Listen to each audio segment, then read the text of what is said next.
السلام علیکم ورحمۃ اللہ وبرکاتہ۔ مولانا اظہر صاحب، یہ گڑگاؤں کے سلسلے میں جو سوشل میڈیا پر آ رہا ہے کہ سڑک پر نماز پڑھتے ہیں اور لوگ اس کو منع کرتے ہیں۔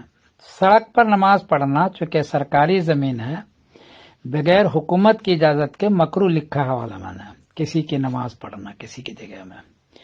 اس لیے یہ مستقل حل نہیں ہے کہ سڑک پر نماز جمعہ پڑھیں یا گردوارہ والا آپ کو ٹائم دے رہا ہے تو وہاں آپ پڑھ لیں، کیونکہ وہ تو 2-4 مرتبہ دے گئے نا۔ مستقل حل تو یہ نہیں ہے۔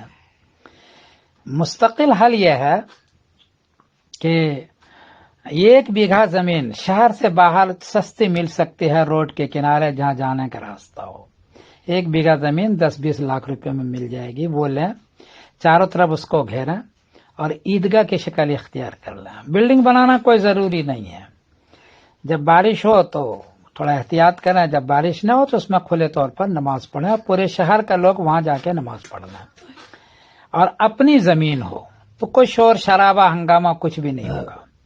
یہ حل ہے تاکہ حکومت کی نظر بھی نہ آئے، غیر لوگوں کی نظر میں بھی نہ آئے، شور شرابے بھی نہ ہو، اپنی زمین ہو تو وہاں نماز جمعہ پڑھیں سب مل کر کے ایک ساتھ۔ یہ اس کا مستقل حل ہے۔ اس سلسلے میں سوچیں، علماء بھی سوچیں، عوام بھی سوچیں، سیاستداں بھی سوچیں۔ ضد کرنا، ایک ہی بات پر اڑے رہنا، یہ مستقل حل نہیں ہے۔ یہ ایک میری رائے ہے۔ السلام علیکم ورحمۃ اللہ وبرکاتہ۔